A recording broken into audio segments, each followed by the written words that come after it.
Hello বন্ধুরা and welcome to my channel it's Ishani. বন্ধুরা, আজকের আমার এই ছোট্ট মিনি ব্লগটা হচ্ছে আজকে আমার গার্ডেনিং নিয়ে।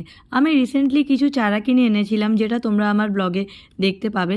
এবং আজকে আমার ছুটির দিনে আমি চেষ্টা করছিলাম যাতে সমস্ত চারাগুলোকে একদম প্রপারলি নিজের নিজের জায়গাতে সুন্দর সুন্দর করে লাগিয়ে দিই, কারণ আমার এখন গাছপালা লাগাতে খুবই ভালো লাগে, যেটা আমি আগে একদমই ভালোবাসতাম না। বাট এখন আমার অবসর টাইমে বাগানে থাকতে, গাছপালা লাগাতে খুব ভালো লাগে। তো এই দেখো, আমি এখানে অলরেডি একটা জুঁই ফুলের গাছ, বেলি ফুলের গাছ এবং একটা কাগজ ফুলের গাছ আমি লাগিয়ে ফেলেছিলাম সার দিয়ে, মাটি দিয়ে, সব কিছু দিয়ে। এবং দেখো, যখন বাগানটা পরিষ্কার করলাম, বাগানটা পরিষ্কার করার পর বাগানটা দেখতেও আমাদের খুব সুন্দর লাগছিল।